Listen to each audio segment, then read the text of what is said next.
Assalamualaikum warahmatullahi wabarakatuh. Saya Yuli Islami, calon guru penggerak angkatan 11 dari SMA Negeri 1 Jampang Kulon, Kabupaten Sukabumi.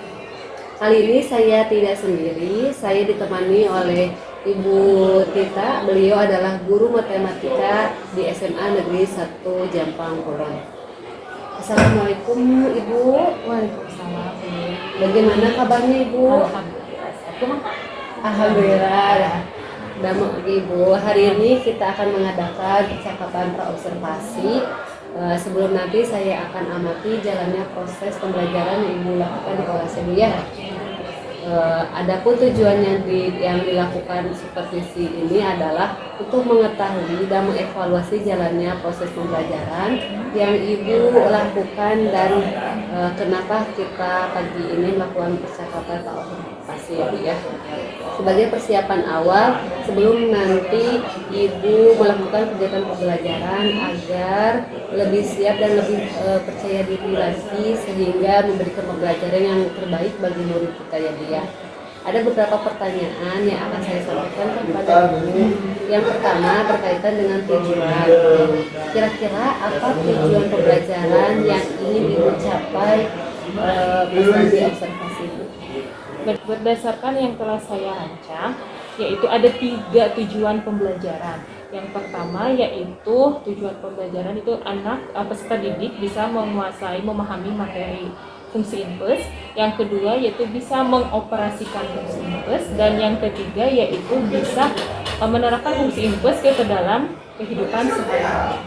Baik, jadi ada 3 tujuan pembelajaran yang akan dicapai. Nah, bagaimana dengan area pengembangan yang ingin Ibu capai saat melakukan observasi? Untuk area yang mau saya kembangkan yaitu yang pertama yaitu ada pengetahuan, yang keduanya ada keterampilan, yaitu peserta didik yaitu harus memahami fungsi input tersebut, terus bisa mengoperasikan fungsi input, kemudian bisa menerapkannya ke dalam kehidupan sehari-hari.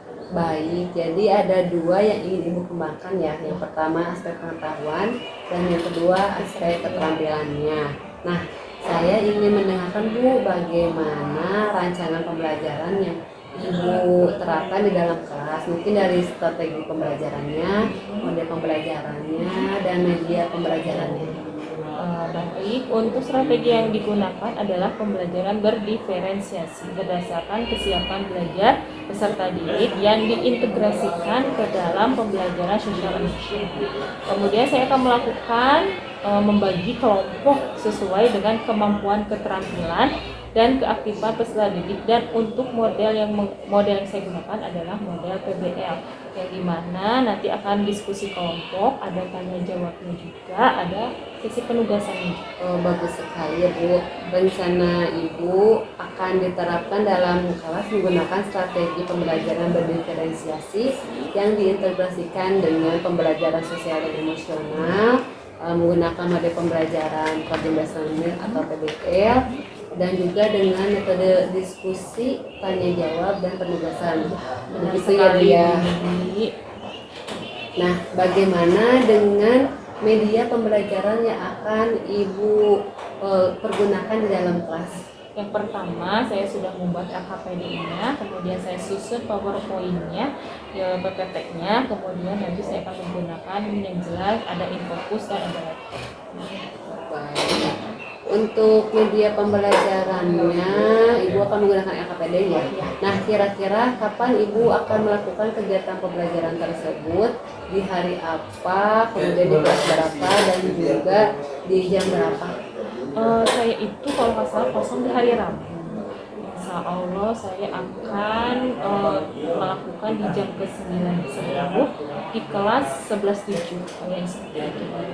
Oh, baik sekali. Nah, jadi nanti hari Rabu jam ke-9 ke-10 ya Bu ya. Kebetulan saya juga tidak ada jam mengajar. Saya akan datang ke kelas Ibu untuk melakukan supervisi kelas. Saya akan melihat dan mencatat hal-hal apa saja yang nanti terjadi di dalam kelas. Nah, setelah observasi kita lakukan, nanti kita adakan percakapan lagi ya Bu ya.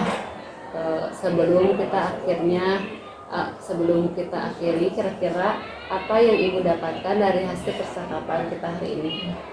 gambaran segaris besarnya saya mendapatkan tentang gambaran media yang akan saya gunakan, kemudian persiapan apa yang saya akan siapkan, kemudian pagi ini saya ada jam kosong kebetulan untuk melengkapi perangkat pembelajaran, kemudian saya memiliki gambaran dari percakapan yang kita lakukan tadi.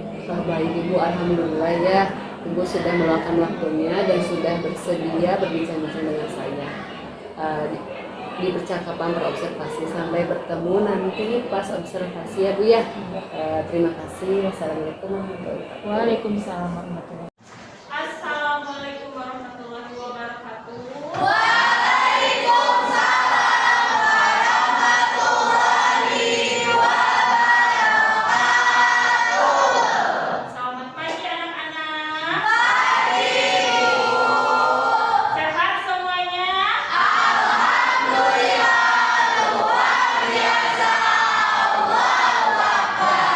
Sebelum kita memulai aktivitas pembelajaran, sebaiknya kita berdoa terlebih dahulu. Silakan ketua kelas untuk memimpin doa. Baik, perhatian di tempat duduk siap. Sebelum belajar, mari kita membaca doa. Doa mulai.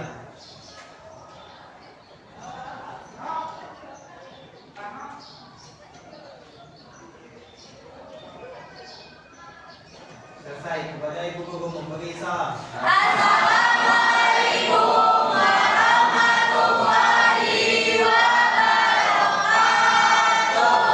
Waalaikumsalam warahmatullahi wabarakatuh. Nah, sebelum masuk ke pembelajaran, Ibu absen dulu ya. Kira-kira, sekretaris siapa yang tidak masuk hari ini, Meg? Ada Mega, Sakti, sama yang di scan.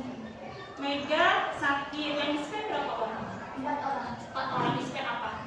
PNS sama Unpad. PMS sama orang. Sampai hari apa nih di scan? Sampai hari? Ya. Sebelum kita masuk ke pembelajaran, sudah siap kita? Ibu mau nanya dulu sebelumnya sama kalian sebelum kita belajar. Masih ingat nggak materi pertemuan sebelumnya? Tuh, masukkan tangan yang ingat. Boleh? Siapa? Silakan. Materi kemarin yang kita pelajari yaitu kita belajar tentang operasi aljabar fungsi, Ibu. Aljabar? Fungsi. Oke. Kemudian ada lagi? Coba contoh dari operasi aljabar fungsi ada berapa? Sama Neng ini? Apa aja Neng? Yang empatnya? Ada suaranya ada itu Neng, biar kedengaran oleh semuanya. Jadi ingat semuanya ya. Ada apa yang pertama? Yaitu ada 4. Ya. Yang pertama penjumlahan, Hmm. yang kedua pengurangan, Ya. yang ketiga perkalian, Ya. yang keempat pembagian. Jadi, pada ininya semangat dari pagi mah biasanya saya suka otak teh masih fresh, masih drain ya. Ya, oke. Sebelum kita masuk pembelajaran lagi, Ibu mau tanya. Coba perhatikan di papan tulis ya. Ada pertanyaan yang akan Ibu pertanyakan ke kalian terlebih dahulu. Apakah kalian tahu arti dari inverse atau fungsi inverse yang akan kita belajar hari ini? Siapa yang mau? Cuk. Boleh, Hamada? Oke, boleh. Silakan, Kak. Kembalikan. Kak, ada yang mau menjelaskan lebih detail apa itu fungsi inverse? Boleh. Benar, Kak? Itu atau kebalikan juga benar. Ada lagi?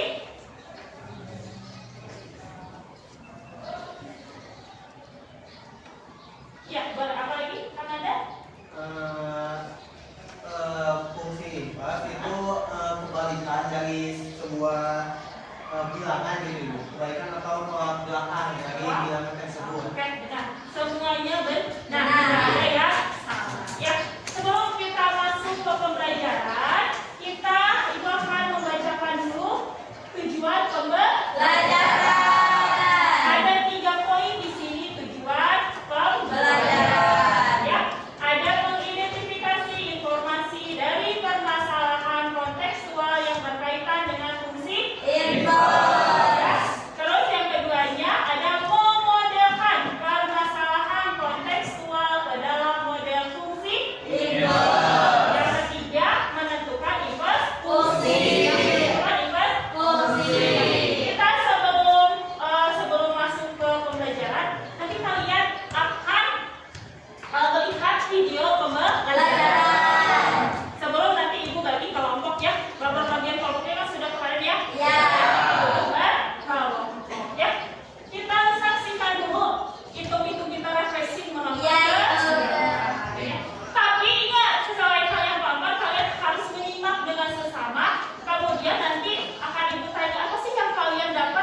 fungsi inverse ya.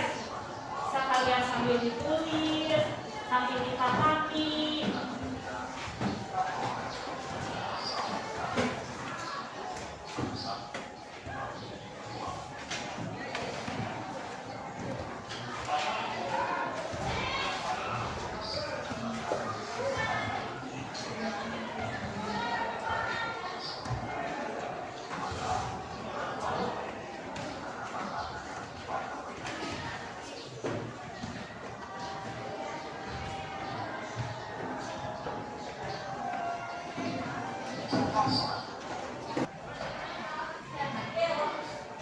Nah, videonya sampai situ ya. Sampai situ. Ada yang bisa mengumpulkan nggak inti dari video yang tadi kalian lihat?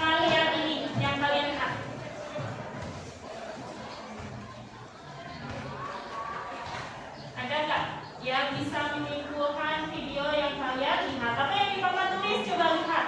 Di situ ada yang pertama, lingkaran pertama kodomainnya 5, kemudian yang kodomainnya adalah 3.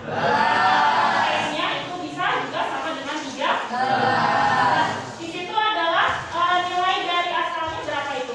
5 ya? Terus yang B-nya yaitu 3. Yes. Ada yang bisa menyimpulkan nggak di sini? Ada yang bisa menyimpulkan dari posisi yang ini? Boleh acungkan tangan yang kalian pahami saja dari video yang di depan.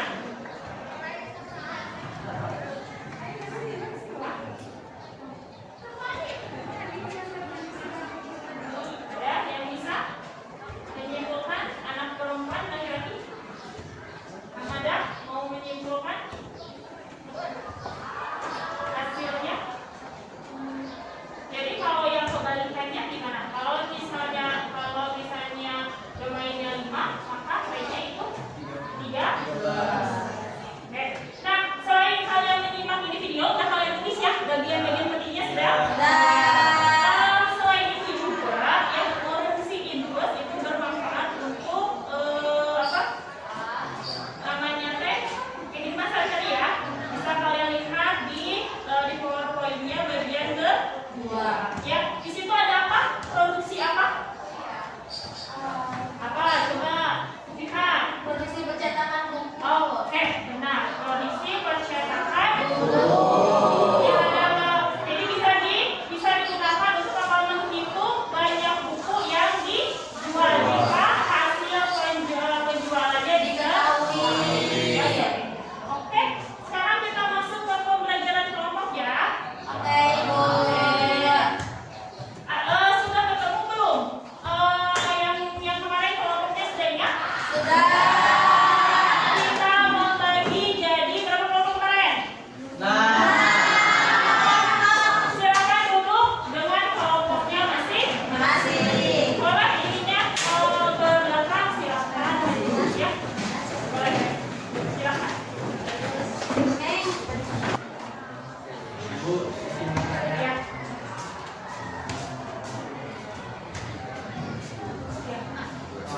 Ya.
Baik, di pasca observasi kali ini saya akan memberikan pertanyaan-pertanyaan kepada Ibu terkait dengan jalannya proses observasi kita yang sudah Ibu lakukan, bertujuan untuk mengevaluasi sejauh mana proses pembelajaran yang sudah Ibu lakukan. Untuk pertanyaan yang pertama, bagaimana perasaan Ibu terkait dengan jalannya kegiatan observasi kelas yang sudah berlangsung, Bu? Untuk perasaan mungkin ada sedikit tegang ya, karena mungkin dilihat ya atau diobservasi, tapi selama mulai berjalannya pembelajaran, alhamdulillah lancar, tidak jadi hilang rasa tegang tersebut. Alhamdulillah, berarti sudah berjalan dengan baik ya Bu ya. Dapat diceritakan kembali Bu, area pengembangan apa yang Ibu lakukan dalam kelas, kemudian langkah-langkah atau tahapan-tahapan pembelajaran apa yang sudah Ibu lakukan di dalam kelas? Di tahapan saya membuat perangkat pembelajaran, kemudian diadalah pengembangannya di pengetahuan dan keterampilan. Nah, untuk pengetahuan dan keterampilan itu peserta didik yaitu harus memahami fungsi infus, kemudian bisa mengoperasikan fungsi infus, dan satu lagi juga bisa menerapkan fungsi infus ke dalam kehidupan sehari-hari. Oh baik ya Ibu, jadi area pengembangan berkaitan dengan pengetahuan dan keterampilan. Nah, menurut Ibu, sejauh mana area pengembangan yang Ibu sudah sampaikan tadi, apakah sudah berhasil dilakukan di dalam kelas atau tidak? Kalau secara garis besarnya sudah berjalan dengan baik, tapi mungkin ada sedikit kekurangan di proses pembelajaran. Jadi sudah dilakukan dengan baik ya, sudah berjalan dengan sesuai yang Ibu sampaikan. Nah, menurut Ibu, apa kekurangan atau mungkin kendala-kendala yang Ibu hadapi di dalam kelas? Mungkin kalau dilihat ya, mungkin ini secara garis besarnya ya, untuk kekurangan atau hambatannya yaitu adalah lebih ke peserta didik. Mungkin terlihat di peserta didiknya mungkin yang tidak aktif dalam sesi kelompok. Biasanya mereka itu kurang terlibat dalam diskusi kelompok. Baik, jadi itu rencana Ibu ke depannya ya. Baik, jadi ada beberapa peserta didik yang tidak terlibat atau kurang aktif, mungkin hanya mengandalkan teman seperti itu ya Bu ya. Kira-kira mengapa hal itu bisa terjadi? Kenapa mereka kurang aktif atau kenapa mereka tidak ikut terlibat dalam diskusi, Bu? Mungkin karena pembagian kelompok, mungkin juga di dalam jumlahnya terlalu banyak peserta didiknya sehingga mungkin mereka agak sedikit kesulitan untuk berkomunikasi. Kemudian juga mungkin kurangnya melakukan pendekatannya, misalnya melihat minat, terus juga anak misalnya seperti kelompok berdasarkan belajar, misalnya jadi minatnya yang mungkin, terus ada gaya belajar juga, misalnya itu mungkin lebih dilihat ke visual auditory dan kinestetiknya, sehingga anak akan merasa lebih nyaman. Jadi saya sesuaikan dengan kenyamanan anak tersebut. Mungkin saya melakukan pertanyaan kepada anak tersebut agar menyesuaikan dengan kegiatan yang ada di dalam kelas. Baik, bagus Ibu. Itu rencana Ibu ke depannya ya, pada saat nanti proses pembelajaran menyesuaikan dengan kenyamanan mereka. Menggunakan gaya belajar masing-masing ya Bu ya. Ada yang menggunakan gaya belajar visual, auditori, dan kinestetik. Mudah-mudahan apa yang nanti Ibu rencanakan dapat direalisasikan dan memberi pembelajaran yang lebih baik lagi dibandingkan dengan pembelajaran sebelumnya. Saya tunggu ya Bu cerita-cerita Ibu apakah bisa direalisasikan atau tidak. Nah, kira-kira kapan Ibu melakukan perubahan dengan rencana yang Ibu tadi sampaikan? Mungkin untuk waktu tepatnya saya belum bisa menentukan, tapi saya berencana waktu-waktu dekat, mungkin pergantian bab ya, mungkin akan mulai saya coba atau terapkan. Baik, bagus Ibu, mungkin nanti di bab baru ya Bu ya. Terakhir Bu, terima kasih banyak dengan jawaban-jawabannya. Mudah-mudahan ada kabar baik yang Ibu dapat ceritakan kepada saya, dan mudah-mudahan rencananya berjalan dengan lancar. Assalamualaikum.